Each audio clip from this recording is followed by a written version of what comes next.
Assalamualaikum warahmatullahi wabarakatuh. Selamat pagi, salam sejahtera untuk kita semua. Ya, selamat berjumpa lagi dengan saya, siswa-siswaku. Gimana kabar kalian? Nah, saya harap kalian di rumah tetap belajar dan sehat semua. Jadi jiwa kalian masih semangat untuk belajar walaupun masih di situasi pandemi seperti ini. Oke, untuk pertemuan kali ini Bapak akan menyampaikan materi mengenai potensi apa itu di tempat kerja, potensi bahaya di tempat kerja. Nah, sebelumnya ini saya akan sampaikan dulu bahwasanya untuk kemarin mengenai Undang-Undang K3 telah saya sampaikan beberapa materi. Ada 3 undang-undang yang mendasari adanya K3. Nah, dari itu ada tugas yang saya berikan dan ini daftarnya yang sudah mengumpulkan tugas. Nah, ini ya, sebelum pelajaran saya mulai. Nah, ini. Jadi ini adalah kalian yang sudah presensi dan mengumpulkan tugas. Nah, ini ada nilainya juga. Nah, untuk anak-anak yang belum presensi, saya harapkan menyusul dengan link yang sama atau mungkin bisa konfirmasi ke saya melalui WhatsApp. Jadi nanti bisa ditanyakan, ya. Tuh, jadi ini ada 19 anak yang sudah mengumpulkan. Jadi apa itu yang dimaksud dengan keselamatan kerja, kemudian pengertian dari Undang-Undang Nomor 29 tahun 2009, nomor 36, sorry, Undang-Undang Nomor 36. Nah, itu mengenai isinya apa, kemudian pencegahannya seperti apa, itu sudah saya nilai. Dan rata-rata jawabannya sudah benar. Jadi saya harapkan kalian paham ya. Jadi saya anggap sudah paham. Nanti tinggal kita action pengenalan lebih lanjut. Nah, untuk materi kali ini kita lihat dulu video yang akan tayang ini. Kita perhatikan video ini dulu ya. Nah, video simple.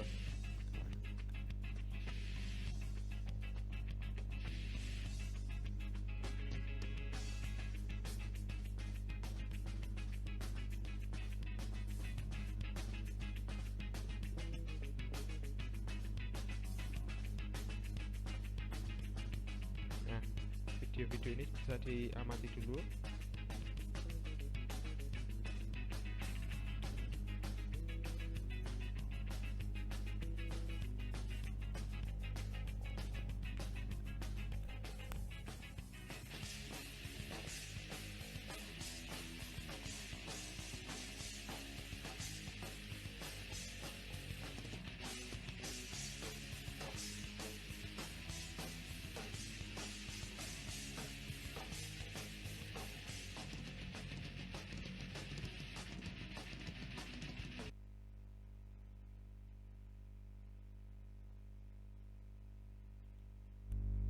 Ya, benar.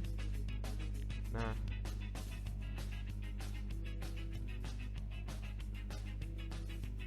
dari video-video ini sekilas kita tahu bahwasanya terjadi suatu kecelakaan atau musibah ya, bisa katakan seperti itu. Kecelakaan di mana ini kurang safety-nya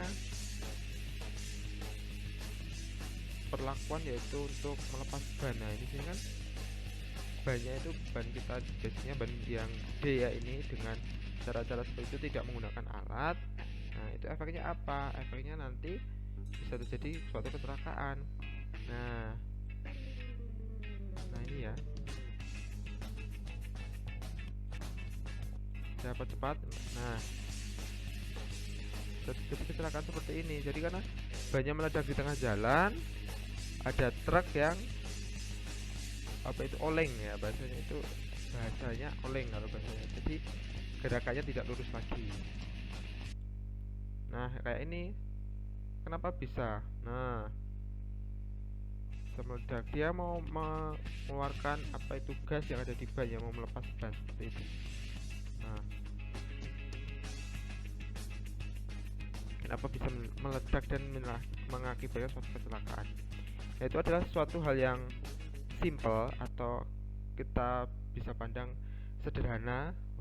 Kalau kalian apa itu melepas ban atau ingin bongkar ban, mengganti ban. Nah, ini basicnya adalah ban-ban yang gede, dalam arti nanti truk kereta atau mungkin bis. Nah, kalau nanti untuk mobil itu lebih kecil, tapi juga harus diperhatikan safety-nya supaya tidak terjadi kecelakaan seperti yang ada di video ini. Jadi nanti kan bagaimana cara-cara melepas ban yang bagus, yang baik dan benar menggunakan alat. Nah, kalau tidak menggunakan alat bagaimana? Itu ada caranya sendiri. Jadi tidak asal-asalan. Sehingga nanti tidak berakibat ke kalian, tidak berdampak ke yang membongkar ban itu ya, selain ke yang membongkar atau mekanik, ke orang lain. Nah, takutnya tadi apa? Seperti gambar eh, meledak, kena ke diri kita sendiri, kemudian itu terhempas bannya mengenai orang lain, mengenai alat-alat ya yang lain. Nah, itu adalah suatu kecelakaan kerja ya, potensi-potensi bahaya yang ada di bengkel tempat kerja. Nah, hari ini kita akan membahas tentang potensi bahaya kecelakaan kerja di tempat kerja atau potensi bahaya di bengkel kalau khususnya otomotif ya. Nah, yang dimaksud dengan potensi itu apa? Potensi bahaya itu apa sih? Biar kalian tahu dulu, memahami potensi bahaya. Nah, potensi bahaya merupakan segala sesuatu yang berpotensi menyebabkan terjadinya kerugian, kerusakan, cedera, sakit, kecelakaan, atau bahkan mengakibatkan kematian yang berhubungan dengan proses dan sistem kerja. Jadi ini potensi bahaya yaitu ya menyebabkan kerugian pada kita, pada orang lain, pada perusahaan, kerusakan, cedera, sakit, kecelakaan. Nah, itu adalah potensi yang dinamakan bahaya. Nah, dari itu tadi, dari gambaran video ya kan, itu ada potensi bahaya. Jadi setiap pekerjaan yang kita lakukan pasti ada potensi bahayanya. Nah, tergantung dari kita menyikapi bagaimana kita itu menjaga atau menggunakan mentaati aturan ya, atau aturan yang ada di tempat kerja seperti itu. Nah, potensi bahaya sendiri itu nanti diklasifikasikan, dijeniskan menjadi 5, yaitu dari bahaya fisik.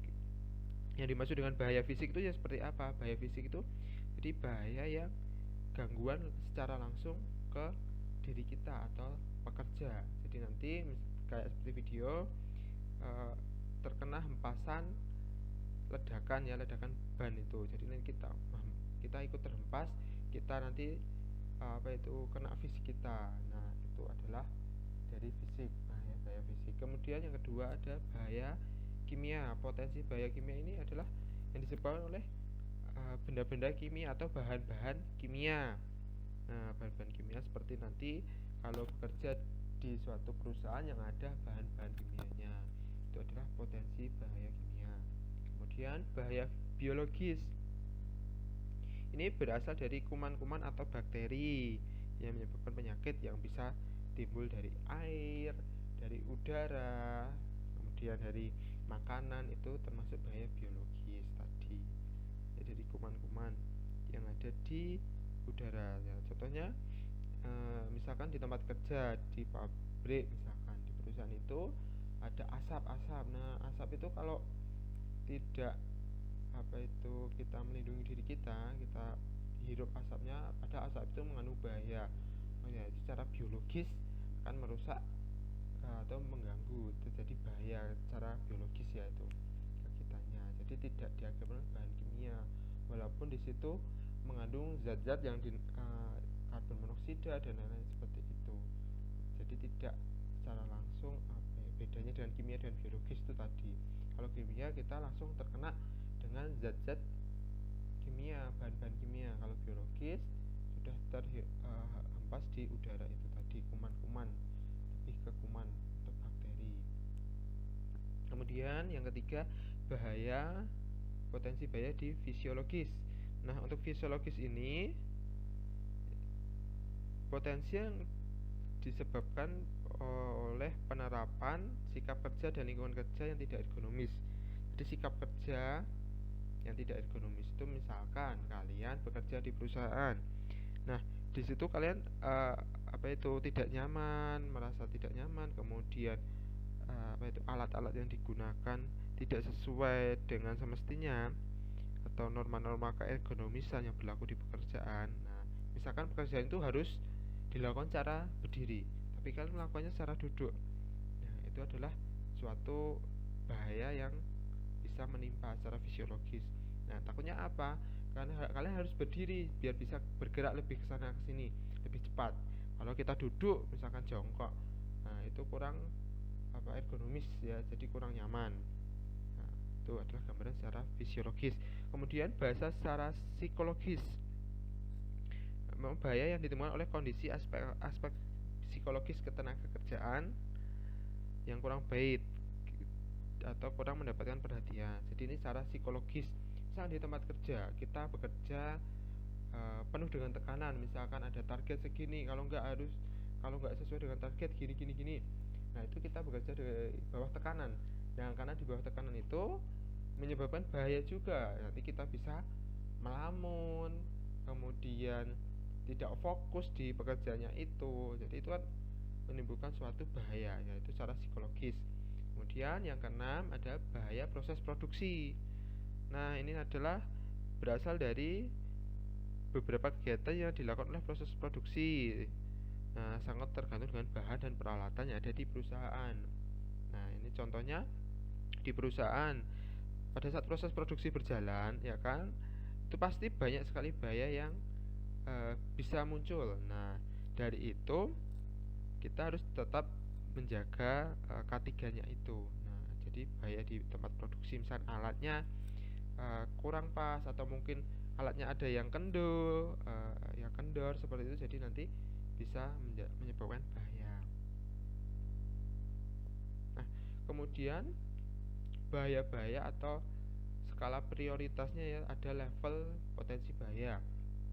Nah, ada 3 kategori, yaitu level 1, 2, dan 3. Nah, ini penanganan atau pengobatannya berbeda-beda juga. Jadi misalkan di level 1, bisa terjadi kecelakaan di suatu tempat kerja. Terjadi bahaya atau kecelakaan di level 1. Level 1 ini penanganannya bagaimana? Korban dibawa ke rumah sakit, harus dirawat inap 1 sampai 3 hari.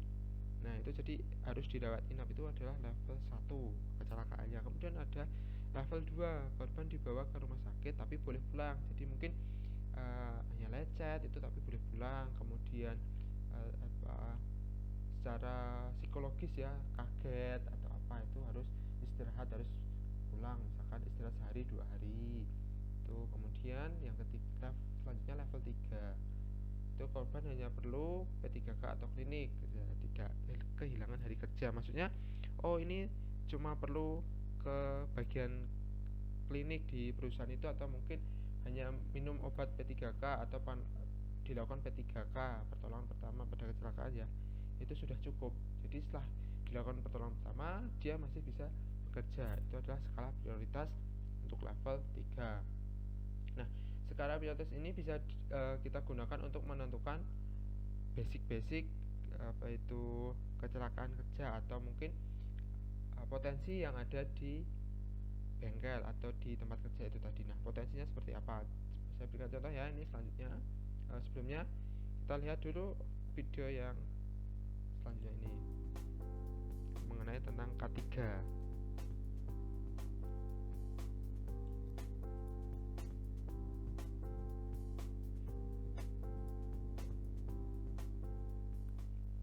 Saudara sekalian, salam jumpa. Tayangan video kali ini akan membahas mengenai pencegahan kecelakaan di tempat kerja. Setelah melihat tayangan ini, diharapkan Anda akan mampu memahami dan melakukan identifikasi, analisis, dan pencegahan kecelakaan di tempat kerja. Selamat menyaksikan dan salam K3. Analisis di tempat kerja itu ada perusahaan-perusahaan yang besar ya kan, perusahaan yang besar. Dan ini ada timbul suatu kejadian sesuai peraturan Menteri Tenaga Kerja nomor per/1998. Kecelakaan adalah tenaga suatu kerja nomor peraturan nomor 3 tahun 98 dapat menimbulkan korban manusia dan atau harta benda mengenai kecelakaan. Nah, ini simulasinya. Jadi semua kerugian perusahaan yang disebabkan oleh proses produksi yang mobil kayak itu kita nggak boleh. Nah, ini adalah simulasi semuanya terjadi kecelakaan produksi produk atau kegagalan proses produksi. Nah, Ini bahaya-bahaya Pencegahan yang kecelakaan menimpa. mempunyai Nah, tujuan untuk meminimalkan resiko kecelakaan yang terjadi di tempat kerja agar perusahaan dapat menjalankan proses produksinya dengan aman dan efisien. nah itu area dilarang merokok tapi tetap merokok, jadi Adapun ruang kebakar. lingkup pencegahan kecelakaan ini Nah, adalah ini ruang lingkup 1. pencegahan kecelakaan kerja atau antisipasi. Nah, Antisipasi ini ialah kemampuan antisipasi untuk di mana memperkirakan, kemampuan untuk prediksi, dan memperkirakan, mengestimasi bahaya memprediksi, atau mengestimasi hazard potensi bahaya yang mungkin terdapat yang pada mungkin tempat terdapat kerja pada yang tempat merupakan kerja. Jadi nanti konsekuensi dari penggunaan diantisipasi. Nah, ini peralatan dan contohnya mesin keren. produksi. Nah, kita terlalu Rekognisi ngobrol. adalah mengenal bahaya atau hazard di Nah, tempat ada kerja juga yang rekognisi berhubungan dengan pekerjaan potensi bahaya di dan tempat kerja pemahaman tadi. dari Jadi kita efek harus atau akibatnya mengenal. Jadi terhadap nanti kita para bekerja pekerja di maupun perusahaan masyarakat dimanapun di tempat sekitarnya. kerja, kita harus mengenali potensi yang Evaluasi potensi adalah bahaya di proses tempat kerja pengambilan itu. keputusan yang hasilnya adalah tingkat Nah, setelah bahaya kita tahu atau bahayanya, hazard bisa dilakukan dalam evaluasi. proses Oh, produksi. nanti harusnya seperti ini. Di perusahaannya harusnya seperti ini. Proses Nah, ini evaluasi contohnya. Kita digunakan sebagai pendekatan bekerja di tempat dasar tinggi, dalam kemudian menentukan menaruh tindakan alat. pengendalian Menaruh alat yang itu akan pun diambil. tidak Pada sembarangan. tahap Nah, evaluasi bisa ini menyebabkan dilakukan kita justifikasi tersandung. melalui Nah, pemeriksaan ini. peralatan Jadi nanti dan mesin. bahaya-bahaya seperti membandingkannya ini, dengan hal-hal yang standar sepele peraturan bisa yang dikatakan berlaku. seperti itu, harus kita perhatikan. Pengendalian adalah merupakan proses untuk Ya. menurunkan tingkat resiko bahaya atau hazard. Nah, nanti ini yang juga ada mungkin diterima oleh pengendaliannya. pekerja Jadi nanti yang dapat kalau terjadi suatu mengakibatkan bahaya, kecelakaan. bagaimana langkah-langkah pengendaliannya? Ada Nah, beberapa contoh ya teori tidak kecelakaan yang sengat, ditemukan tidak seperti menggunakan alat pelindung The diri. Domino Theory oleh William W. Harridge. Dalam teori Nah, ini ada Harridge teori dari teori menyatakan bahwa domino 88% dari dari kecelakaan William. disebabkan oleh pekerja. Nah, ini maksudnya adalah 10% pekerjaan disebabkan oleh pekerja pekerjaan, dan 88%, 2% pekerjaan karena 10% takdir dan takdir Tuhan 2%. Ini adalah efek dari kita Namun, terjadi pertanyaannya kecelakaan. adalah, Nah, apakah kita akan pasrah pada takdir? 80% itu dari Takdir pekerjanya memang sendiri. tidak bisa dirubah, tapi ada yang bisa kita rubah kalau Kita kita mau gambarkan berusaha, pekerja, ya yaitu kan? nasib. Itulah makna dari penerangan Menghindarinya keselamatan dan bagaimana? kesehatan kerja atau K3 yang sesungguhnya yaitu merubah nasib menjadi lebih baik. Merubah nasib lebih baik. Jadi itu nanti bagaimana caranya, efek domino. Jadi Mari nanti kita pahami yang dimaksud dengan teori efek domino itu lebih ini. jauh. Misalnya terjadi suatu kecelakaan kerja. Menurut teori Terjadi. domino, Nah, kecelakaan kemudian dapat B terjadi itu juga karena pekerja yang ada lain, C 5 pekerja yang tahapan lain, yang saling kemudian berhubungan. ada alat, ada bahan. Dua Nah, tahapan ada di itu luar bagaimana perusahaan, yaitu konsepnya? lingkungan sosial atau latar belakang dari tenaga kerja, Ada lingkungan dan sosial, sifat-sifat kemudian individu ada tenaga sifat kerja. individu. Sedangkan ada 3 tahapan di Sifat dalam perusahaan, kemudian perusahaan, di dalam yaitu perusahaan perbuatan atau kondisi yang berbahaya, ada pembuat kondisi kecelakaan, bahaya dan cedera atau atau rusak. perbuatan atau kondisi bahaya, kecelakaan, kemudian cedera rusak. Nah, ini berakibat. Nah, contohnya ini Coba saja. kita perkirakan justifikasi resiko bahaya oleh persen dari 2% riba, tapi akta kesehatan teori domino Cepat. individu buatan lainnya tenaga kerja Nah, sebelum contohnya ini saja. bekerja tidak pernah Proses mengenal pengeboran. karya. Kemudian Kenapa ini tadi dikatakan ada tanda silang? coba Nah, tanda silang ini, lihat, kita bisa lihat dia tidak menggunakan alat pelindung diri, kacamata, kemudian sarung tangan. Nah, ini kan bisa berakibat timbulnya bahaya. Contohnya ini tadi, hasil bornya, yaitu terbang ya, masuk ke mata, kayak seperti itu. Ini adalah contoh-contoh kita perkirakan bahaya. maka Nah, kemudian ini saat tindakan mengelas. yang bekerja adalah Nah, mengelas tanpa perbuatan kacamata atau juga kondisi yang nanti bisa berbahaya. bahaya. Apabila hal ini Nah, kemudian dibiarkan, tidak maka menggunakan kecelakaan akan sering terjadi safety dan shoes. korban pun Nah, nanti berjatuhan kalau ada dari yang ringan percikan-percikan sampai yang dari berat, bahan bahkan kematian. masuk ke kaki, nah Kendalikan itu bisa perbuatan menimbulkan bahaya dan juga, kondisi yang menimbulkan berbahaya kerusakan sehingga atau pekerja dan cedera tenaga kecelakaan. kerja Nah, ini adalah contoh-contoh bahaya ya, ada di tempat kerja atau potensi bahayanya. Nah, ini saya berikan contoh, ini potensi bahaya pada proses heat treatment. Heat treatment itu proses pemanasan logam sampai suhu autenisasi minimal 723 derajat Celcius. Nah, kemudian didinginkan untuk merubah sifat mekanik dari logam sesuai dengan yang diinginkan tanpa merubah komposisinya. Nah, ini contohnya yaitu perusahaan cor logam ya kan, seperti pembuatan logam itu dicor dengan cara dicor dia. Jadi memanaskan besi pada suhu tertentu seperti tadi ya, 700 misalkan minimal 723 derajat Celcius. Nah, itu sangat panas kan. Nah, di situ pasti terjadi potensi bahaya yang bisa menimpa pekerja. Nah, ini nanti bisa dia digambar ini ada 1, 2, 3, 4, 5, 6. Nah, ini 6 aspek atau level yang bisa dianalisis. Nah, dari heat treatment ini kita bisa analisis. Yang pertama, tidak memakai kacamata. Nah, tidak memakai kacamata ini skala prioritasnya bisa masuk level 1. Jadi bisa sampai pekerja itu nanti masuk ke rumah sakit. Karena apa? Namanya heat treatment atau panas, berhubungan dengan panas, kemudian besi yang dipanaskan. Nah, itu nanti kalau tidak menggunakan kacamata bisa pedih ya, mata bisa pedih, bisa merusak mata hingga mengakibatkan kebutaan seperti itu. Nah, yang kedua, tidak menggunakan masker. Levelnya berapa? Levelnya 3. Kenapa bisa 3? Nah, ini tadi tidak menggunakan masker. Nah, kalau di heat treatment kan ada uap-uapnya itu. Nah, uap-uapnya bisa mungkin bisa menyebabkan sesak nafas atau nanti bisa batuk, bersin-bersin. Nah, itu untuk level 3. Kalau hanya bersin-bersin lah, itu nanti bisa ke klinik atau mungkin kekurangan oksigen ya, karena sesak kekurangan oksigen bisa ke klinik, kita kasih oksigen, itu level 3. Dan input produksi terlalu ke belakang, penumpukan produk di palet terlalu tinggi, tidak memakai back support, itu levelnya 2. Jadi nanti penumpukan barang yang tinggi itu nomor 5 ini ya. Nah, nomor 5 sorry, tidak memakai back support. Back support itu pelindung belakang ya. Kemudian penumpukan produk di palet terlalu tinggi nomor 4. Nah, ini.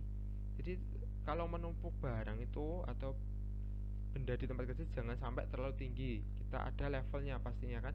Cukup beberapa tumpukan saja, jangan sampai menumpuk terlalu tinggi. Nah, itu nanti berakibat ke pekerja ya, baik kita maupun teman kita atau rekan. Nah, kemudian yang keenam adalah berada persis di depan forklift.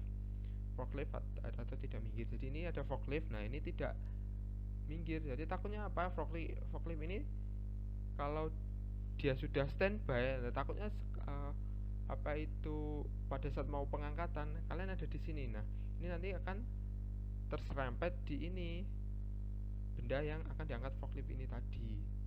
Nah, jadi jangan apa itu namanya terlalu mepet dengan forklift, atau mungkin harus ada space yang longgar, atau mungkin dibuat jalur-jalur supaya tahu jalan untuk akses di mana ini untuk alat berat, di sini untuk akses pekerja, itu harus dibuat. Ya, itu. Kemudian contoh yang kedua, potensi pada proses shot blast. Shot blast itu apa toh? Nah, itu proses teknologi berupa penembakan materi abrasif. Steel shoot menggunakan baling-baling pelempar untuk menghilangkan materi kontaminasi dari permukaan yang berbeda dan juga membentuk profil kekasaran pada permukaan tersebut. Jadi kayak laser ya, seperti itu. Tapi tidak menggunakan laser, tapi menggunakan nih penembakan material dengan pelempar blast. Nah, contohnya ini untuk level atau analisisnya. Jadi nomor 1, menahan palet dan menggunakan kaki.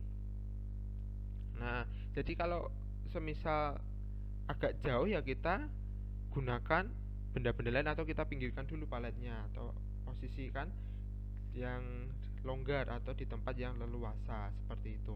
Kemudian tidak menggunakan masker, levelnya 2. Kejatuhan produk saat meratakan produk, nomor 3, kejatuhan ini.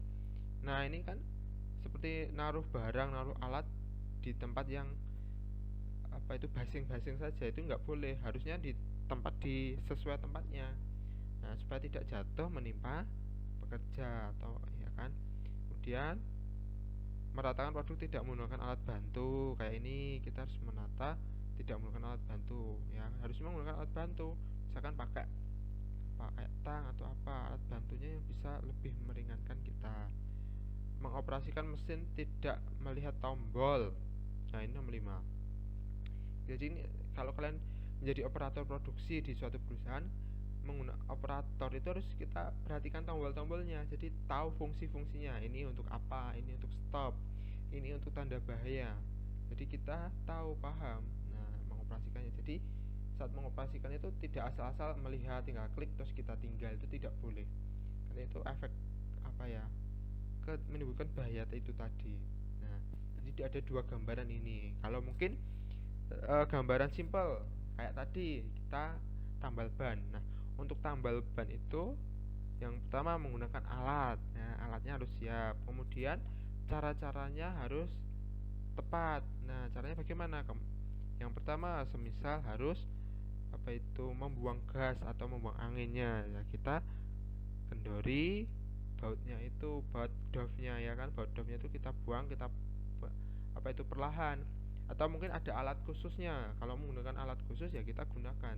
Jadi tidak asal langsung gitu, nanti bisa meledak takutnya seperti itu. Kalau untuk mobil sendiri ada alatnya, namanya tire charging atau alat pelepas ban. Jadi nanti kita buang anginnya. Bagaimana caranya? Setelah anginnya terbuang, kita menggunakan alat didongkrak seperti apa, bagian mana yang harus didongkrak, itu ada caranya tersendiri. Nah, itu ya. Saya harap siswa-siswaku sekalian paham ya untuk ini. Kalau tidak paham bisa tanya ke saya ya melalui WhatsApp ataupun nanti kita interaksi melalui di YouTube-nya. Nah, selanjutnya ini ada tugas, yaitu carilah 3 potensi bahaya di tempat kerja, kemudian analisis buat tabel level potensi bahaya tersebut. Nah, kalian saya berikan tugas ini, silahkan dicari 3 potensi bahaya di tempat kerja. Ya, misalkan di bengkel, kemudian di perusahaan, atau mungkin di mana. Nah, itu potensinya apa saja sih? Misalkan di bengkel, ya, bengkel las. Nah, di bengkel las nanti potensi apa? Misalkan tidak menggunakan kacamata, seperti tadi tidak menggunakan sepatu, itu levelnya berapa? Silahkan dibuat tabelnya ya. Nah, itu 3 contoh bahaya di tempat kerja. Jadi 3 tempat kerja. Nah, silahkan boleh diskusi dengan teman kalian. Nah, itu dikerjakan di buku tulis. Ya, di buku tulis kemudian dikumpulkan ke sekolahan tanggal 5 Agustus 2021. Nah, untuk tanggal 5 ini pengumpulannya, kalau mungkin ada perubahan akan saya infokan ya. Saya infokan lebih lanjut melalui WhatsApp group. Jadi nanti silahkan dikumpulkan. Tugasnya cukup ini aja. Nah, kemudian untuk presensi, nah jangan lupa presensi di kolom komentar YouTube-nya. Silahkan komentar, tulis nama dan presensi hadir. Contohnya ini Krisna Aji Satria hadir, gitu aja komentarnya. Jadi itu untuk presensi pelajaran TDO pertemuan hari ini ya. Jangan lupa tugasnya tetap dikerjakan. Saya beri waktu 1 minggu, itu saya yakin cukup. Kemudian kalian bisa diskusi dengan teman. Jadi nanti misalkan si A ini masih bingung, bisa bertanya ke temannya ini, saling melengkapi, nggak masalah ya. Nah, namanya juga pembelajaran secara online, jadi bisa diskusi dengan teman kalian. Jadi saya tidak menutup harus kerja sendiri, enggak, kalian bisa diskusi juga. Misalkan ada tetangga, teman yang sebagai tetangga rumahnya dekat, kalian bisa diskusi di situ, mengerjakan bareng, itu enggak masalah ya. Itu tugasnya, silahkan. Kalau masih bingung bisa tanya ke WhatsApp ya, melalui WhatsApp. Oke, cukup sekian materi hari ini. Minggu depan kita akan lanjutkan materinya mengenai alat pelindung diri. Nah, tadi sudah mengetahui bahaya potensi kerja. Kemudian minggu depan kita bahas tentang alat pelindungan diri, yaitu untuk penanganan atau pencegahan terjadinya bahaya di tempat kerja. Cukup sekian dari saya. Terima kasih. Jangan lupa komentar sebagai presensi. Kalau longgar ya silahkan di like dan di subscribe ya, supaya kalian tahu update-update terbaru, materi-materi tentang TDO atau mungkin materi-materi otomotif yang lainnya. Cukup sekian, terima kasih dari saya. Wassalamualaikum warahmatullahi wabarakatuh.